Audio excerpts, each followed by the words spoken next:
Hello there and welcome to my channel, New Beginnings, my everyday life in rural Cyprus. Thank you so much for being here, whether you're live or whether you're here watching it back later.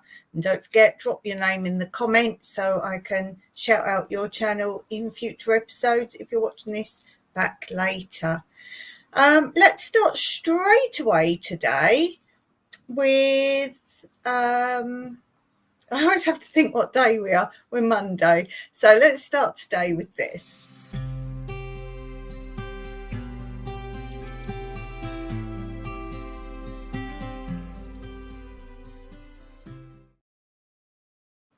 So inspiration and creation. And I'm going to today start with doing a whole roll call of some shout outs. And these are people that have been supporting my channel recently. I'm going to give out some shout outs. But before I do that, the saga of weirdness that's happening on my YouTube channel continues. So I'll just briefly explain this. My channel on a daily basis is increasing rapidly in subscribers and increasing rapidly in watch hours and new people watching full videos, commenting more. Everything has gone up. Now, the reason I'm talking about this is because I had to go and look in my analytics because it says my payment has dropped from being paid, which was, I think, the last month I got my most ever money, which was 19 euros. And I think that was about 6 months, no, maybe more than that coming. But anyway, I'm on the verge of now should get paid just under every year. I should now get a payment, I've worked out. So that's okay. Only a small payment, but it's something. And suddenly it's saying it's going down €1 a day. So now it says monthly. It did say when I first started thinking something's not right here because there's no payout for this month. It's not a payout to me. It's how much you earn in the month. And it said no payout. So not that they won't pay me. I don't mean that amount. I mean how much you've actually made, as in you've made €1, you've made €2. It tells you how much you made at the end of each month. So not to pay me. I hope that wasn't too misleading, not paying me, but how much I've earned this month, but I don't get paid until I make €70. So it was saying €8. Now that went from, as I say, the most it's ever said per month was 19 euros. And that went down. That was like sky high, but that's when I started really climbing. I think that was last month or the month before. I know they're in arrears of a month. And I got a payout because that added on to what I'd previously earned, and I got a payout. So I was like really pleased. There's a chance I might even get paid every 6 months of €10, €20, something like that. So I was really pleased. And it said €8. Well, if you add up €8, how long will it take you to get over €70, which is then I will then get paid? So I looked again and it's now €7. And then I looked this morning thinking, this is madness. I've just got a notification that I put on my community post. And it said on there, hooray, it's your YouTube birthday. Look at your analytics and you're doing so well. You've increased with, I think it was 200 and something new subscribers and all these different things, So I thought, well, this is crazy. So I looked on how much it works out I should be getting a month. It's now gone down to €6. I'm only going to get €6 a month. So until all those €6 adds up to over €70, I will get paid. So we're talking years now. Now, if everything has gone up, I've been checking if there are ads playing on my channel. Yes, there are. And apparently I'm targeted as getting the most ads within shorts. Now, you don't get an ad on your short. They put ads between people's shorts. And they've targeted my channel, as it's increasing so quickly, to throw some ads between my shorts. And I counted this morning. I did put a lot up of shorts, but I got 5 ads. So between every so many shorts, I got an ad. So I got 5 ads. And that is the most you can get between. So I've got the maximum of that. So everything's up. So I looked at that graph. You get a graph of like performance, and if you get more people, and that goes up. So although I've got 4.7k subscribers now, that is going up daily, but the graph goes down to 3.5, or it's just under 3.5. But I've got 4.7k, but it's showing I've lost literally overnight. It's gone like that. It doesn't make any sense at all. But as Mike says, it doesn't matter. YouTube plays games. They do whatever they can. If you're growing fast, they want you to do more for them so they get more money. And I won't do anything more. I'm doing what I want to do to create my channel, not a business. I know all the tricks and the trades and all the rest of it. I'm not interested in that. But obviously, if the money's there, I want it to be fair play. I'm not one of these channels that is getting more and more money by buying subscriptions, buying views, and so on and so forth. I'm not one of those. So that was right down. As Mike said, well, hold on, it's AdSense is nothing to do with YouTube anymore, but it's AdSense that puts the ads on and pays you. All right, YouTube takes some of that out. But he said, don't worry about that, just look on there. So yeah, that's pretty weird. It's pretty weird. So yeah, I'm down to €6 per month of my supposed income, and until that reaches over €70, I do not get any more money. So yeah. That's so unexplainable. That's so unexplainable. Hello to Steve and Tina Jewel. YouTube can do what they like, it seems. Yeah, Steve's got problems as well. And it annoys me because it's so obvious the channels that are buying subscribers, fake subscribers, and views and fake watch hours. You can buy all these things. And YouTube says if they find out, which they reckon they say they can tell, then how come then when you report the channels that are definitely doing it, because their views and their subscribers go up in multiples at a time of 200 on a monthly basis? And they're like, never mind, because they earn them so much money. Not going to pay for electric bill to make a post. Lucky I don't have an electric bill. I tell you, if it wasn't for the fact I live a frugal life off grid and was able to work, I wouldn't have time for YouTube. I would have to go out to work. So you wouldn't see me. But yeah, the channels they know full well that do it, they let them do what they want to do because it encourages other people to go to them, and they're the channels that get all the sponsorships these days. That's why a lot of people started buying all these subscriptions and all the rest of it to get sponsorships. You don't see me doing no sponsorships, so you know that's not me. Okay, so let's start with doing the shout outs. And the first shout out, I will thank you, all you guys.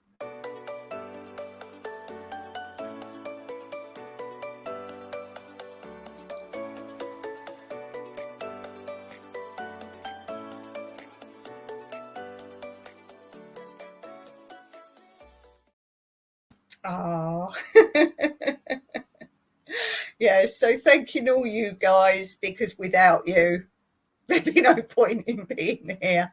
And of course, I must thank my most valid moderator, who seems to be here all the time on this channel, Steve and Tina Jewel.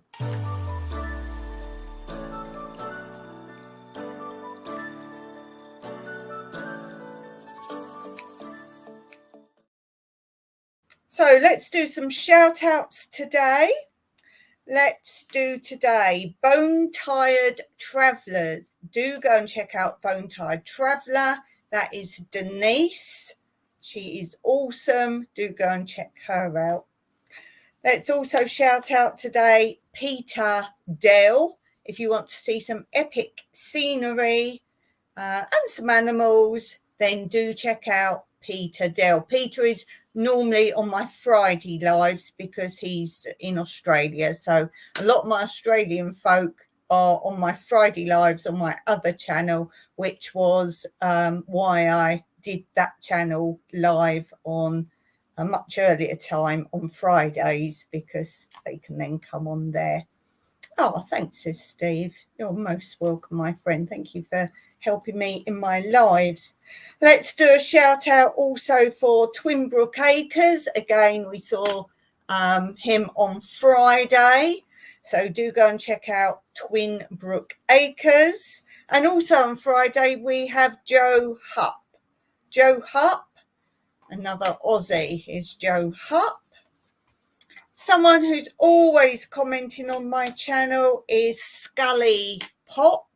Scully Pop. If you want links to any of these channels, then do ask me and I will do it. I can't do it in my lives.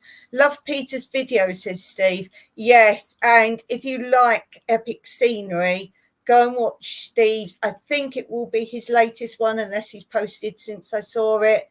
Beautiful scenery. They go down to a lake, forgotten the name, but I'm sure Steve would tell us. A beautiful lake. Oh, the scenery is just my perfect scenery. A lake, and you've got all the trees in the mountains all around, or hillsides. Really nice, beautiful, beautiful scenery. I would have loved to have joined you there. So, and all go over to Steve and Tina's channel and wish Steve the best, because he's still hobbling around on his crutches making content for us. So do appreciate that. Steve saying Myra Falls in Vancouver Island. Cool. I can never remember names of places now. The same with Peter's ones. I always gone about, oh, that one where it was this or that. So yeah, do check that out. Also, a newer channel to me is Creative Moments 92, and their channel is actually called Stitching It Up, capturing country life. They're in Texas. That's really nice. If you like animals and scenery, Creative Moments 92 is the link. And their channel is called Stitching It Up, Capturing Country Life. As I say, they're in Texas. Beautiful footage they do as well. Steve saying, I would have enjoyed it more if I had two good knees. Oh, bless you. Yes, he does go for a paddle. Goes for a paddle. Another channel, I can't do you all today, but I'm trying to get through quite a few today, is Lyra Matson. Lyra Matson, she is awesome. She does mostly gardening, so do go and check her out. And another channel that comments a lot on mine is Ral, R-A-L, Sharp 6013.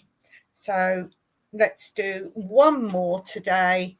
I'm sure quite a few of you on my channel already have been over and subscribed to the NDT show. The NDT show. Be careful when you go on that. There's a lot of channels called the same thing. So you're looking for Nathan.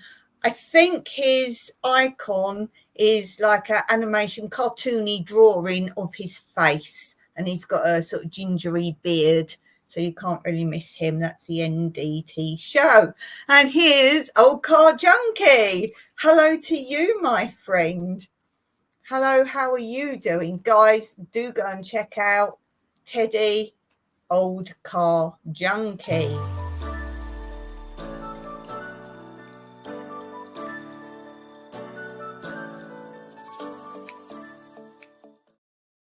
How are you doing, my friend? So nice to see you. Someone who's been with my channel, it's only mine. Someone who's been with my channel for quite a long time now. So hello to you. For one of my giveaways, was it my 2K? No, I think it was my 1K giveaway. I did, you had to put in the comments if you thought you might be one of my longest subscribers. And I said, even if you don't think you are, put a comment. You had to put something in the channel. I can't remember what it was, but put it in the comments, because if no one responds, you might have only been on my channel a week and you can win, because you had to put whatever it was in the comments. And it was quite interesting to see who was still around actually watching, because I know a lot of people don't actually comment but still watch. And it was interesting to see some people that hadn't been in the comments but came along in there, and they all got prizes. I'm coming up for 5K fast. Steve and Tina's already at 5K, but so go congratulate them. I'm going to do a quiz this time for 5K, and it would be not many, but a few questions about my channel.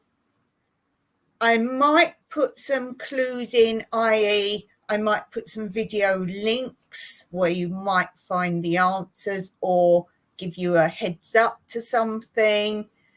I haven't really planned it out thoroughly yet, but I think that's what I'm going to do. But I'm not sure how to pick the winner. I think people are going to have to email me the answers, because obviously if they go in the comments, other people will see the answers and copy. So I think the only way I can do that is you have to email me your answers. I know some people seem to be very skeptical about using email, but my goodness, if you're on all these X and Facebook and TikTok, well, you're obviously not bothered. Oh, Steve, race to 6K now. As I said to you before, you've got a boat, you can speed along. Even with your gummy leg, you can get in your boat and speed to that 6K. Every time I get to K, I think, wow, I can't see I could get any more people interested in my channel. I think once you hit, for me, it was 2K, it just kept going. 1K was hard to get to, because at that point they were playing around, that they were actually pushing people with they fakeified numbers to get people over 1K, because at that point you couldn't do certain things till you had 1K. So they push you over there, and I still see people say, "Oh, got to 1K," but then they all suddenly disappeared. Yeah, that was a fakery. So that was hard to get to. I felt safe once I got to 2K, because I thought, well, you've got to lose a whole K of people to get back to that. But it was so fast after that. It seems to be, as I say, pretty much right now, daily.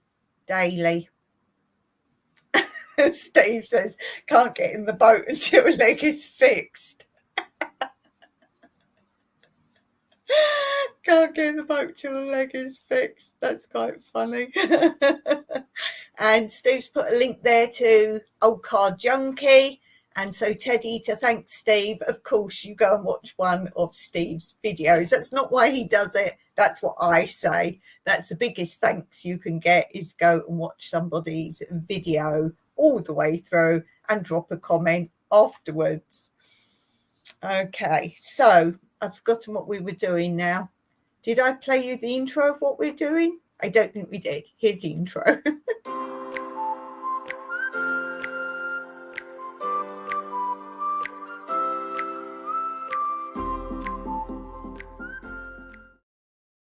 Can't remember if I played it or not. But anyway, so this is still coming from my book of after dinner stories.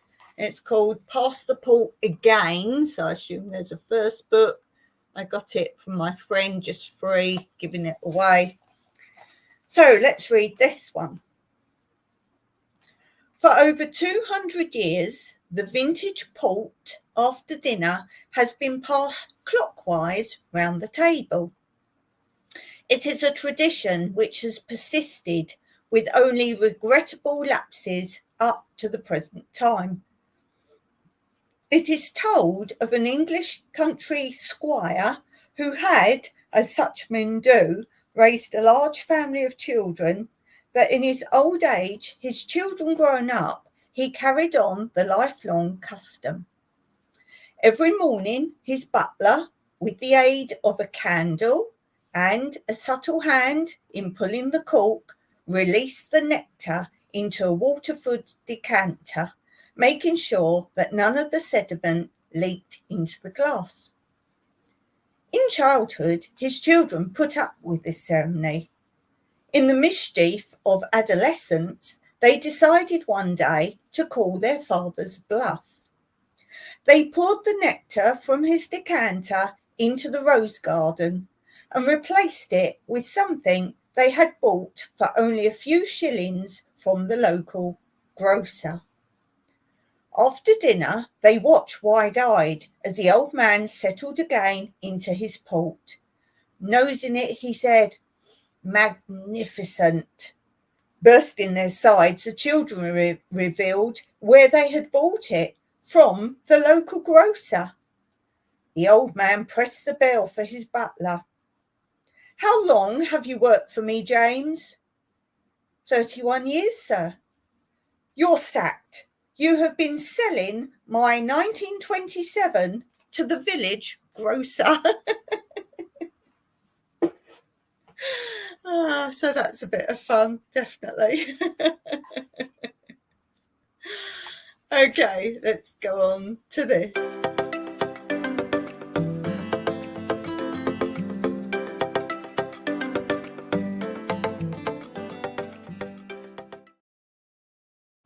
Oh my goodness, I am so confused with what I'm posting and what not, because now I have to schedule all my videos. Long story short, I have to schedule all my videos. So I get confused what I'm editing and what I've posted for you to watch. So let's have a look at my other channel, Tranquility Through Life's Natural Beauty, and see what's happening over there. Steve's still laughing at the joke.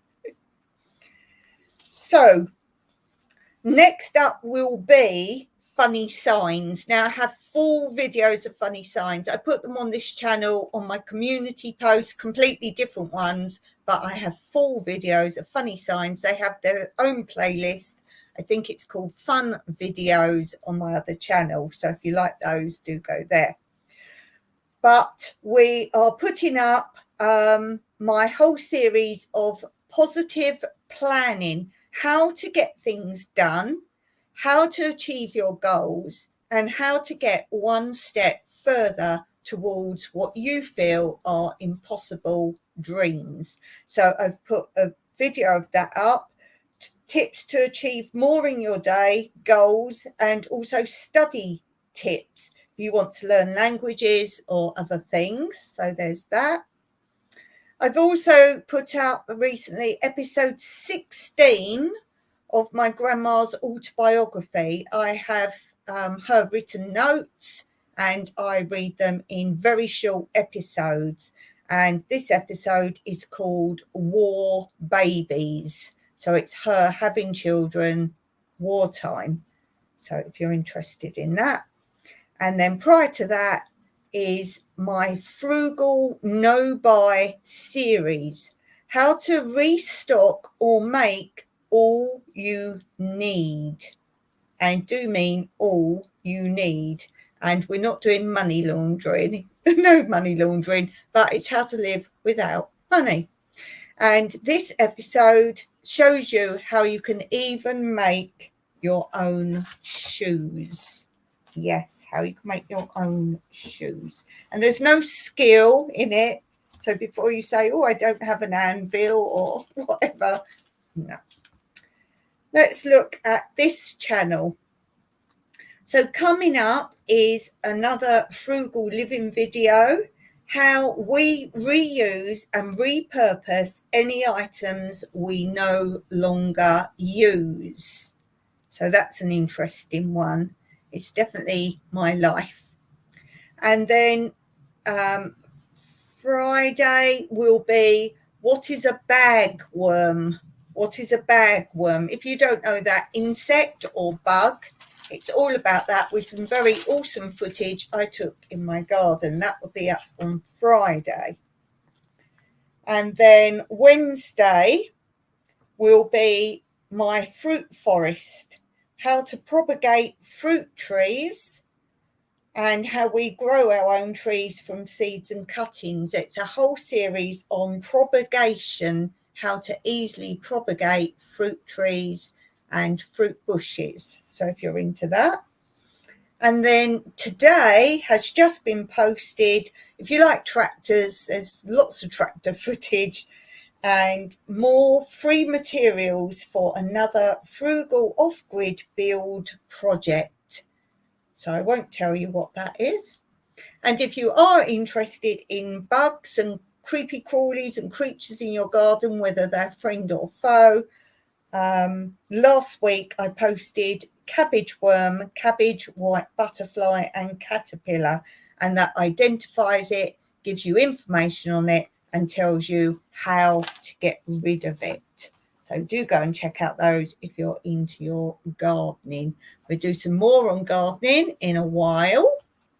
But first, let's go on to some other subjects and let's go on to this.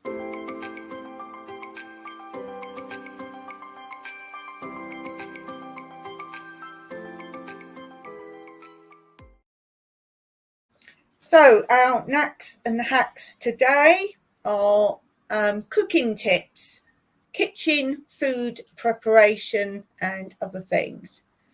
So the first one is place any unused portion of onion in a screw top jar in the fridge and then it will keep for several days. The next one is refrigerate or freeze an onion before you try and grate it for soup. So there's a nice hack there for you. And then the next one, I just tick off as I do them so I don't repeat them to you again. After chopping onions, rub your hands with a little sugar or dry mustard. Then wash with warm water and soap and rinse dry. Now let's do some really great tips on mushrooms.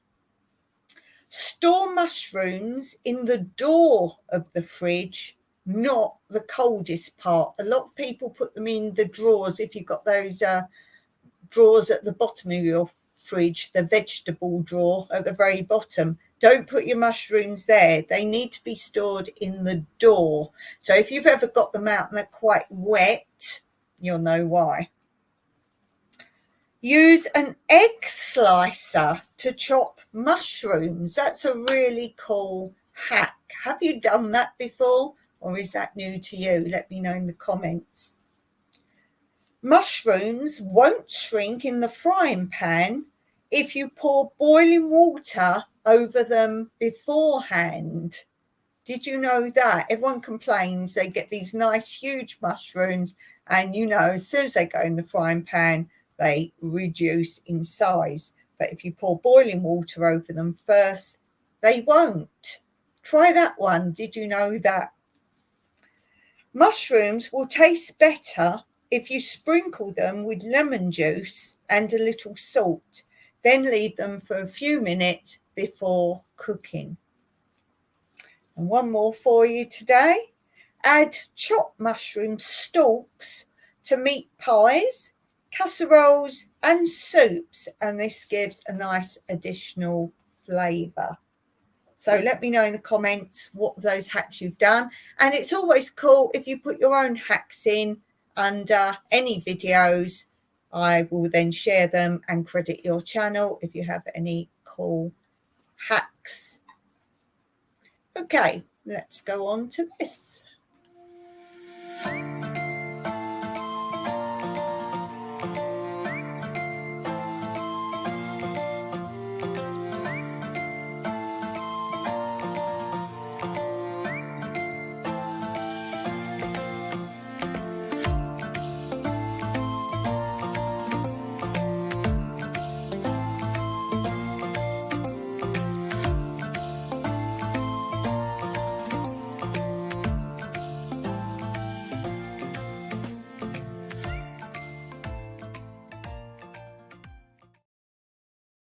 So definitely a good quote there. If you've got a favourite quote, drop that in the comments too. I love reading positive quotes.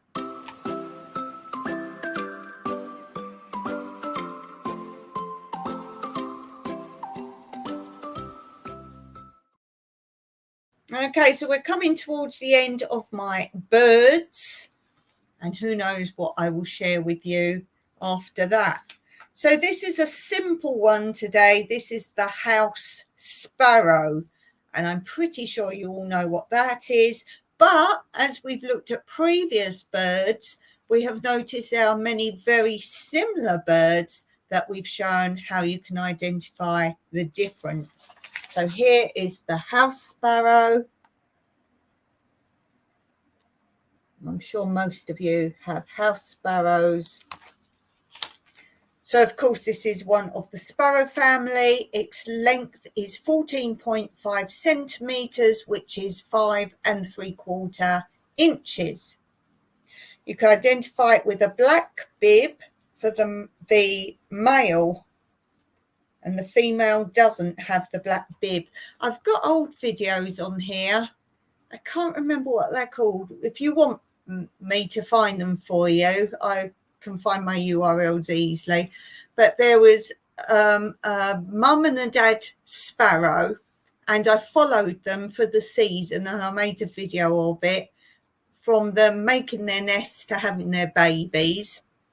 And then the next year, I know I called the next year one The Birds Return, and they come back again and build the nest in the same place. And they say also the baby birds will eventually come and build in that area where they were born. So let's see if it mentions that here.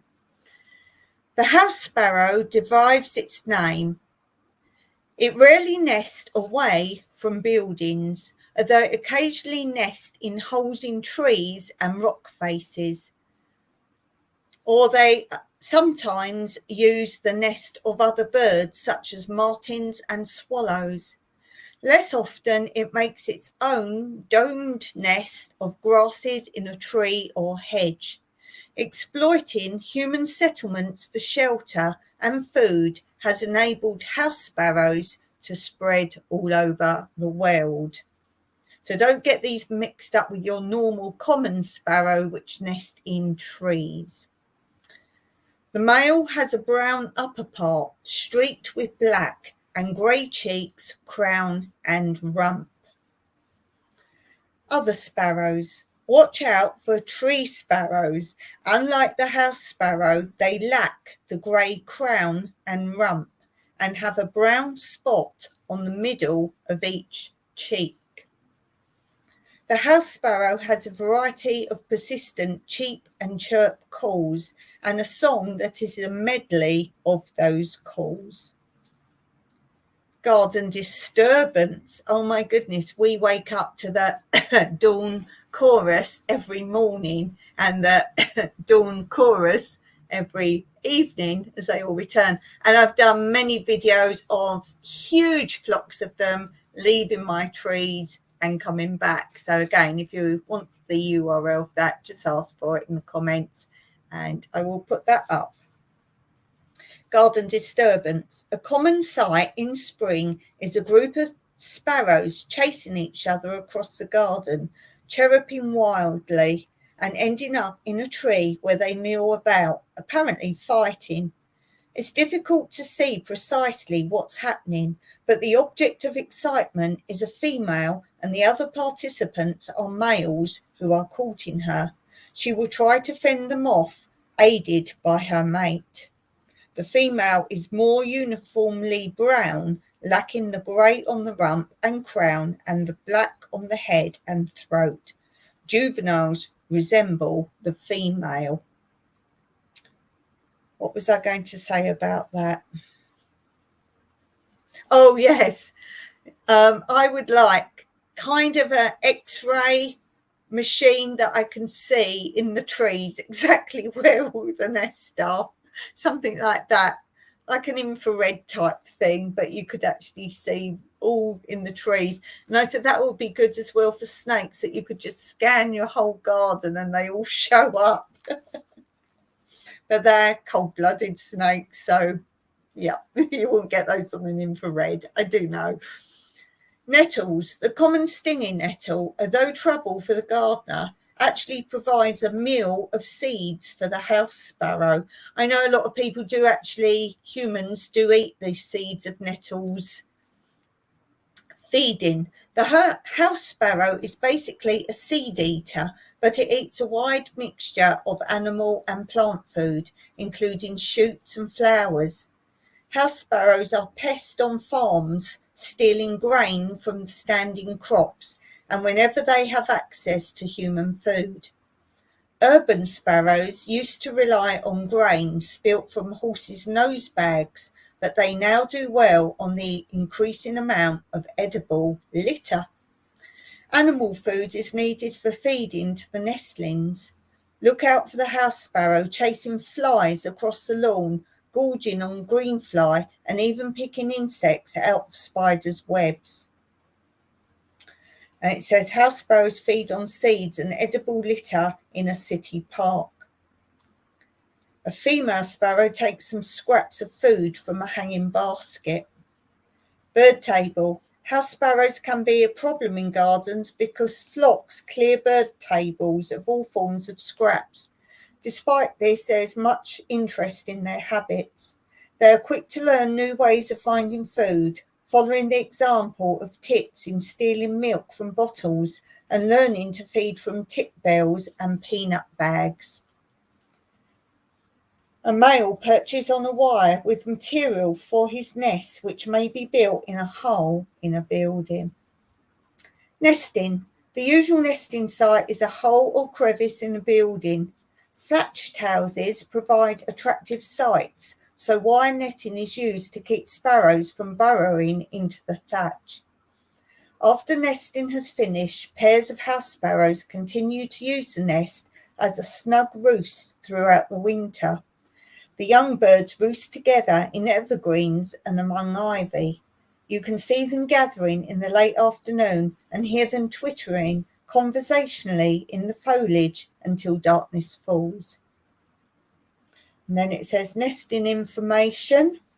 March to September, 2 to 4 broods, 3 to 5 brown blotched white eggs, 14 days incubation, mainly female, 15 days fledging, and 1 week until independent. So let me know what your most popular bird is in your garden. What do you see most of? Okay, let's move right along. Hello to those of you joining.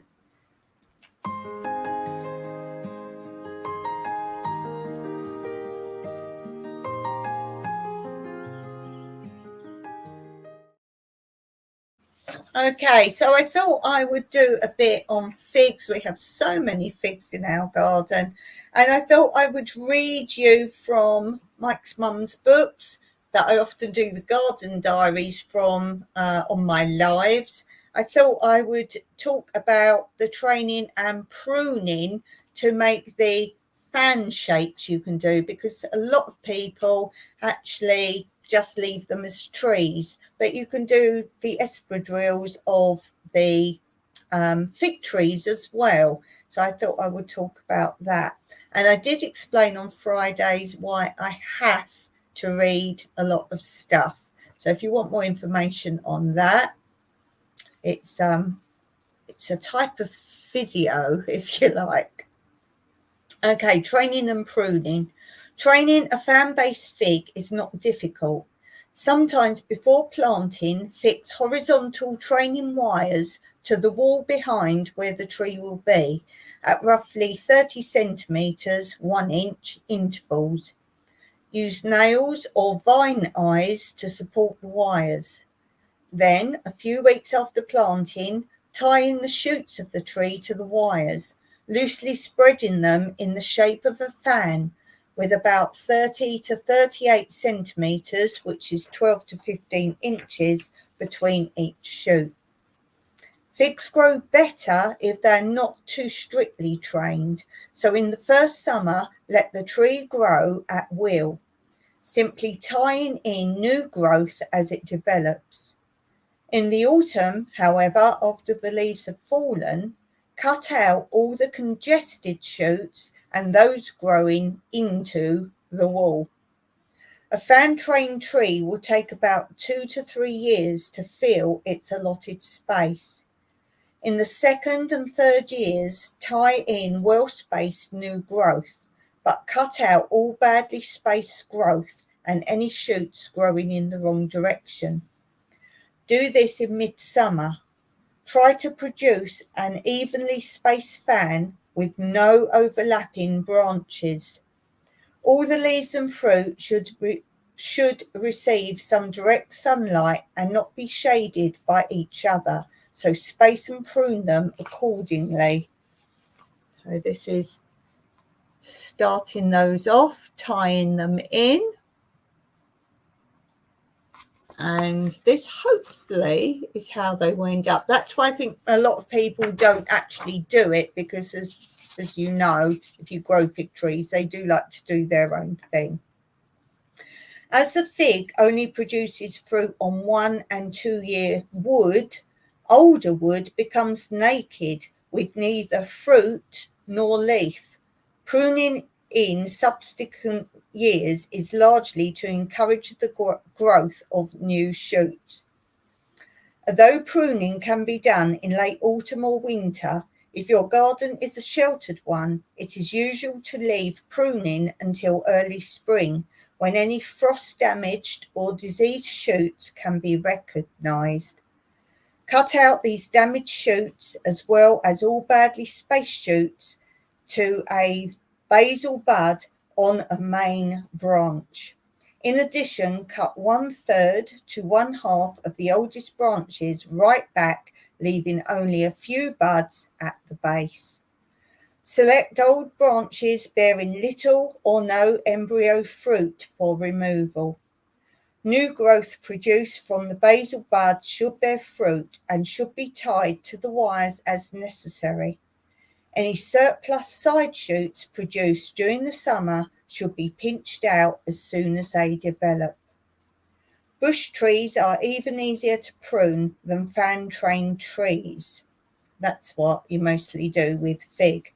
The fig conveniently tends to grow as a fairly well-shaped bush on its own accord. Nevertheless, fairly soon after planting and in mid-spring, prune the leading branches back by about 2/3 to encourage stronger growth. In subsequent springs, simply prune out dead, overcrowding and badly spaced branches and cut the longest branch or two back to a few buds at its base to stimulate new growth. And there's a good diagram. Defruiting in autumn, embryo fruit will form next year's crop. So that's the top bit.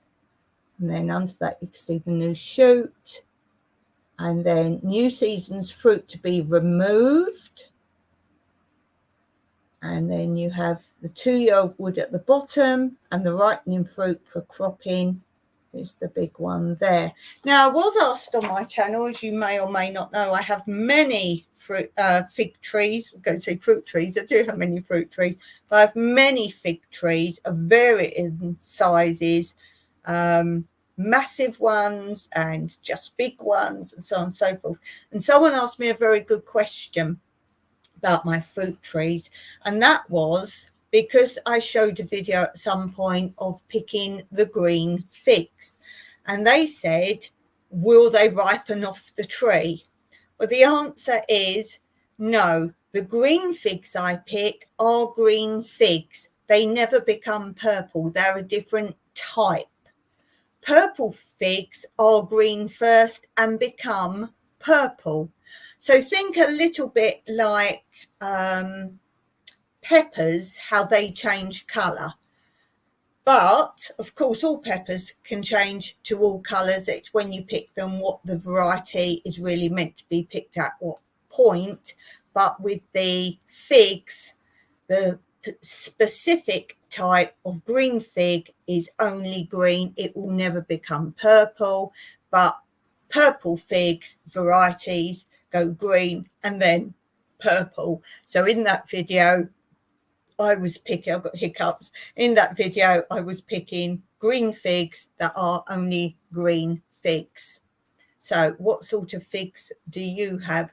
And don't ask me which type I have, which variety, because the fig trees were here, and then any smaller fig trees you see growing here are ones grown from those figs.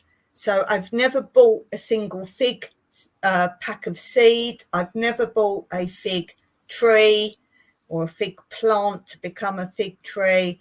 I have propagated them all from the figs that were here. And it's always a good idea to do that, because obviously if you've got a really good fig tree, it will die eventually. It may disease, something might happen to it. So it's always good to make multiple trees if you have space. Keep them small, keep them in a pot to start with. Oh, I will warn you, if you put a fig cutting in a pot and let it grow, let's say you've got a fairly big pot and it grows so big, you need to put a dish or the bottom of a big plastic bottle, something underneath it, because that root, once it touches the ground through the pot, you will never get the root out. You can pull it out and try and dig it out. It sends off tiny little bits, and the slightest little bit of a fig root in your ground will just keep going and going. You'll never dig it all out. We've tried to dig out a fig tree that was here that we didn't want. We dug down and down and down. It was in the area between the two baths, and that's how much they bore down. We live on mountainside. We don't have much scope to dig down very far. If we want to plant a tree, we often try about 10 or 12 holes before we can keep digging. We have an odd place here and there if we're lucky. But this had bored down so much, it had expanded and created its own massive hole, if you like. Oh, we've dug another one out. When you see our guest accommodation or where our volunteers stay, the entrance there where we've now got the cookout, where we've built all the cookout area, that was, if you look to the first episode of that, you'll see where there was a big fig tree there, and we dug that out, and that is where the cookout area is now. So luckily we obviously well, you'll see what we did in the video, but we managed to get all that out, and we dug like wide, so wide, because as I say, the little skinny hairline roots go out and feed first, and then you get the thick roots that you'll never get out.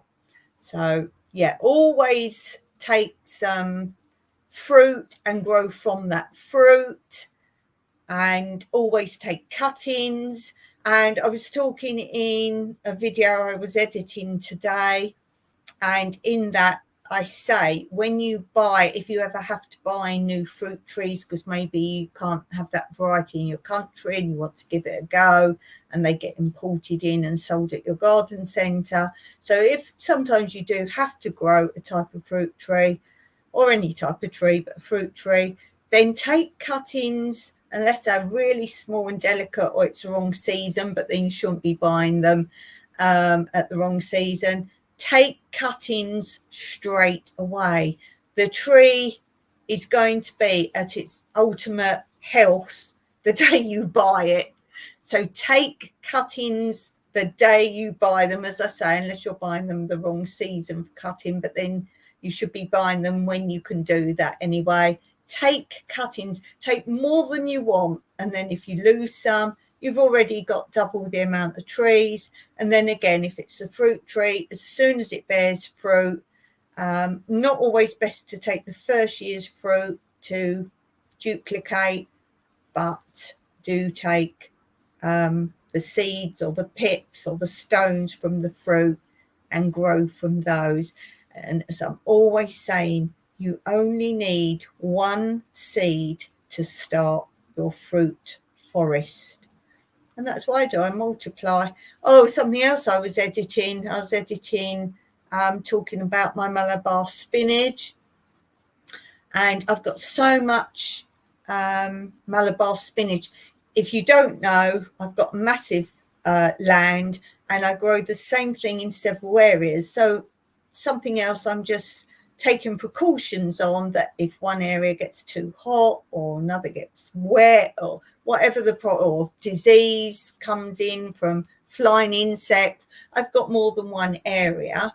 And also because, as I've mentioned, we have volunteers come and guests come, then they've got areas where they can just pick to their heart's content. I've got areas, we've got obviously areas near the kitchen to just go and pick things. So I grow multiple areas, and I've got so much Malabar spinach that I reminded people in my edit that I had a few Malabar spinach seeds sent to me a long time ago from Josh from In Your Yard Homestead. And from those few Malabar seeds is all the Malabar for years and years since then in my garden, because I nurture them. I take the seeds off. You have to dry those seeds longer than you normally dry seeds for. So when you pick them, be careful, you will get purple dye on your fingers.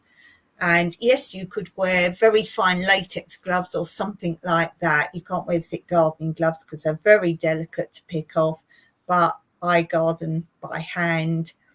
And so you pick them off, put them on a paper towel. When you think they're dried out, they need a few more weeks because they're very moist inside, hence why you can squish them when you pick them. So I've been picking those, harvesting. I've given so many away, so many Malabar seeds I've given away, but I make sure I keep more than I need. As I say, always have more than you need. And from those few seeds Josh sent me, that's all my Malabar, and I keep reharvesting, replanting. As I say, I've given many away. There's people that have watched my channel and said, can I please have some of those? And yeah, I've given them away. And that is basically what I do. I grow more than a third for seed of everything. Everything I grow more than a third. Because some people say, you seem to grow a lot for just the two of you. Well, firstly, it is our main food. Yes, we buy rice or pasta, some bits and pieces, but it's the bulk of what goes with that. We buy chicken once a week, and we use that throughout the week. A whole chicken, Mike cooks it on Sunday. We have Sunday dinner, and then we use it with all the other things I grow in different ways during the week. We buy tuna as well. We don't produce our own tuna. So that is one reason. For me, with my lupus, there's not a lot I should or can eat. So I am basically pretty much vegetable based, mostly. There are other things. I've just done a video on it, so you can see that. So it is that. Sadly, with all our lack of water, when we lost our borehole and we lost our irrigation tank to store our water and the borehole pump to pump up the water, it was a good couple of months with no water here. And I've just been making the videos, catching you up on what survived. So luckily I've got seeds. Some things I saved, I let go to seed rather than producing some food. the downside of losing the water all that time, although I save some stuff, luckily I grow far more than you would think I want, because I like to save enough food for, we eat the food as we go, I harvest and we eat it, but I like to save enough for the winter and enough to let go to seed for at least 2 more years of seed. As I say, 1 year you could sow and some great damage or catastrophe happens, I've got all that seed again already stored. So always double down on what you think you will need. There's no such thing as overgrowing produce. There are plenty of people out there that will gladly have fresh grown produce.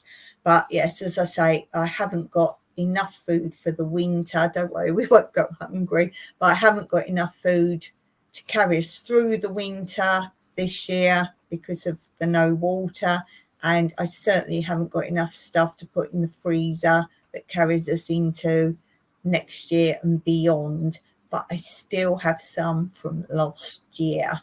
So, but that will be probably my whole food stock's gone. So there is that. So that's why it appears I grow so much. And as I say in the videos I'm just editing, I think it's ended up in 4 parts because there's so much footage showing you everything, well, not even everything, but showing you most of the garden, the main growing areas at least. What was I saying? Yeah, so what I show you there, I actually say that some of the beds look, oh, there's a good amount there, but all the beds were completely full to bursting before we lost all the water. But you'll see, there's 4 videos coming up. I've called them part 1, 2, 3 and 4, so you'll know it's the whole series. I will probably put up one and then something else, then another one, something else. I'll probably intersperse them for those who aren't into gardening, because I don't want them to have four videos all of gardening if that's not what they're into. So I think we're going to finish there for today because I'm very dry and the hiccups went as quick as they come, they go. So I'm going to finish there today. Thank you so much to those who came in the chat today. Thank you so much to Steve for his awesome moderation. Who else did we have in the chat today? We had Old Car Junkie. Thank you for popping in. Thank you to those that are watching but don't feel comfortable in the chat. That's fine. Thank you for supporting my channel. And thank you to those of you watching later. I will be here back again on Wednesday. Steve says, thanks, Dawn. Have a great week. And you, hope you're repairing slowly. I know you've got your surgery coming up. So best of luck with that. And there's a link again for Old Car Junkie. Thanks for that, Steve. Much appreciated. And I will see you here on Wednesday, same time. If you don't know when that is, just click on my channel, click on the lives, and it translates it into your time, what time I will be on. So until next time, Meraki.